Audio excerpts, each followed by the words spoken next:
नमस्कार दोस्तों, मैं हूं अमर और स्वागत है आप लोगों को मेरे यूट्यूब चैनल पे।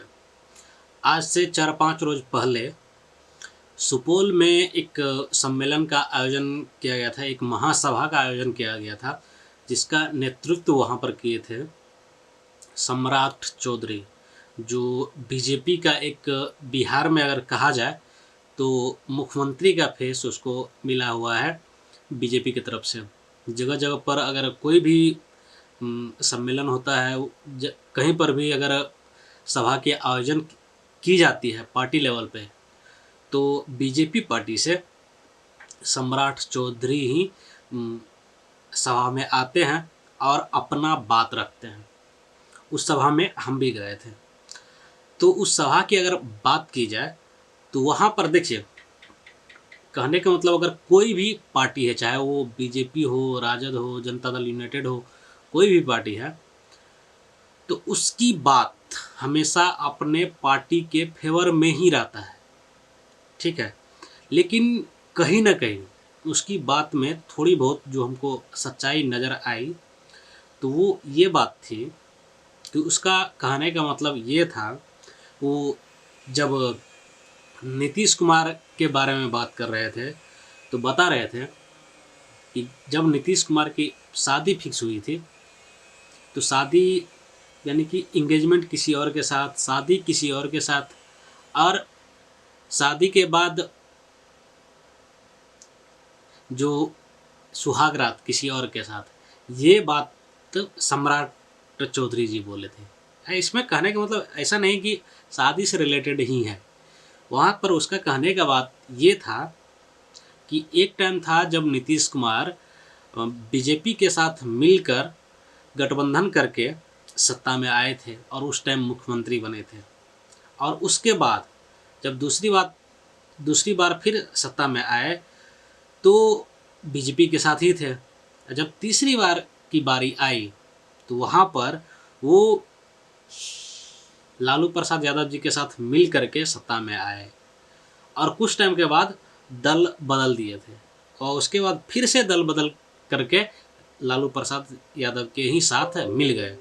और अभी भी सिचुएशन वैसा होने वाला है, जैसे कि लेटेस्ट न्यूज़ आ रहा है कि जो कभी बिहार के उप मुख्यमंत्री थे उसके साथ मिल करके, वो तो अभी बीजेपी में है, तो उसके साथ सुशील कुमार मोदी उसके साथ मिल के फिर से बीजेपी ज्वाइन करने वाले हैं। तो कहीं ना कहीं जो सम्राट चौधरी था उसका बात कहना कहीं ना कहीं सही था कि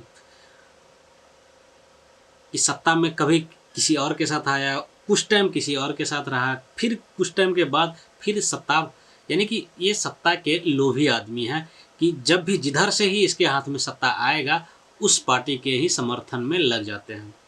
और यहाँ पर एक बात जानने की ज़रूरत ये है कि बिहार में मुख्यमंत्री के रूप में जो राजद के पार्टी की तरफ से जो चेहरा है तेजस्वी प्रसाद यादव, आप लोग एक चीज़ बताइए, कोई भी आदमी जो पढ़ाई लिखाई में कमज़ोर रहता है उसको मजदूर बनाया दिया जाता है, उसको कहीं पर काम करने के लिए लगा दिया जाता है। ऐसा नहीं कि जो मूर्ख रहता है उसको राजा बना दिया जाता है। और बिहार में मूर्खों का शासन चल रहा है, ये लालू प्रसाद के टाइम से ही चल रहा है, क्योंकि राबड़ी देवी जो मुख्यमंत्री बनी थी बिहार की, वो भी कोई ऐसा नहीं कि पढ़े लिखे मुख्यमंत्री थी, मूर्ख मुख्यमंत्री थी।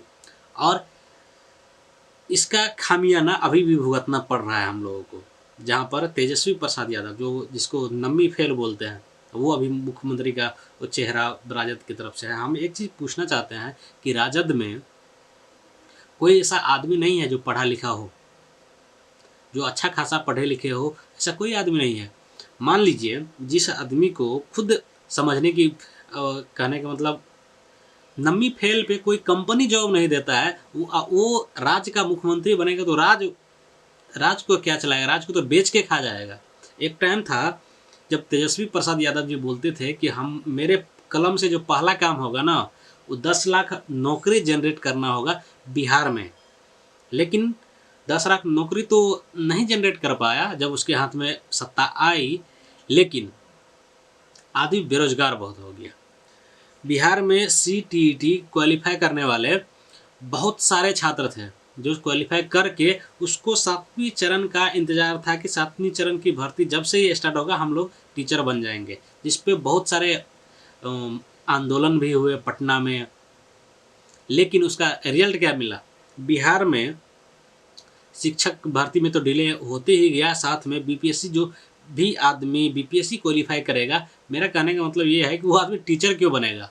उसके लिए दरोगा ये सब क्यों नहीं बनेगा? टीचर क्यों बनेगा अगर बीपीएससी क्वालिफाई करके ही अगर नौकरी लेना है तो? और उसके बाद भी अभी भी हाल फिलहाल में एक कानून संशोधन हुआ बिहार में, जिसमें कि बिहार के अलावा बिहार में उतने योग्य स्टूडेंट नहीं है जो बिहार में टीचिंग कर सके। इसके लिए पूरे देश से आवेदन लेंगे बिहार के शिक्षा मंत्री, और उसके बाद एग्ज़ाम होगा। उसके बाद टीचर का जो 1,70,000 वैकेंसी है उसमें भर्ती की जाएगी। ये कहीं ना कहीं बिहार वालों के साथ गद्दारी नहीं तो और क्या है। और ये सारा कुछ तेजस्वी यादव के रहते हुए हो रहा है। जहाँ पर 10 लाख नौकरी के कहने का मतलब नौकरी देने की बात हो रही थी, वहाँ पर अदर स्टेट से लोगों को बिहार में नौकरी यानी कि सरकारी नौकरी देने का काम कर रहे हैं। ये कहीं ना कहीं बिहार के लोगों के लिए, बिहार के स्टूडेंट के लिए कहीं ना कहीं इस शर्म की बात है कि जहाँ पर इतने योग्य स्टूडेंट जो जहाँ पर ऑल इंडिया में अगर IAS IPS की बात की जाए तो सबसे ज़्यादा जनसंख्या में जो है ना बिहार के ही रहते हैं, और वहाँ पर पढ़ाने के लिए अदर स्टेट से टीचर आएंगे। ये कहीं ना कहीं बिहार वासियों के लिए शर्म की बात है।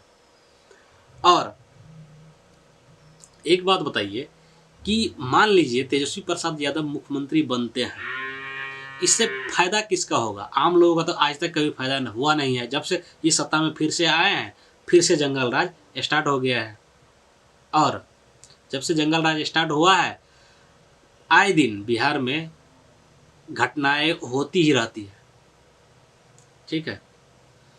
और बहुत सारी बात ऐसे हैं जो सम्राट चौधरी जी आए थे, वो बता रहे थे कि किस हिसाब से नीतीश कुमार सत्ता बदल रहे हैं, किस हिसाब से तेजस्वी प्रसाद यादव मुख्यमंत्री बनने की सपना देख रहे हैं। कि मुख्यमंत्री अगर बनना ही है बिहार में तो तेजस्वी प्रसाद यादव की जगह पे दूसरा क्यों नहीं होगा जो इससे ज़्यादा योग्य है, इससे ज़्यादा पढ़े लिखे हैं, वो क्यों नहीं बनेंगे? तो आप लोगों के दिमाग में जो भी बात आता है कि कौन मुख्यमंत्री बनना चाहिए, तो वीडियो में कमेंट आप लोग कीजिएगा।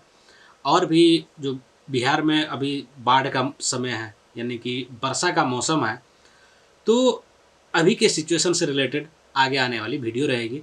तो इस वीडियो को जितना हो सके उतना शेयर कीजिएगा। मिलते हैं अगले वीडियो में, तब तक के लिए नमस्कार।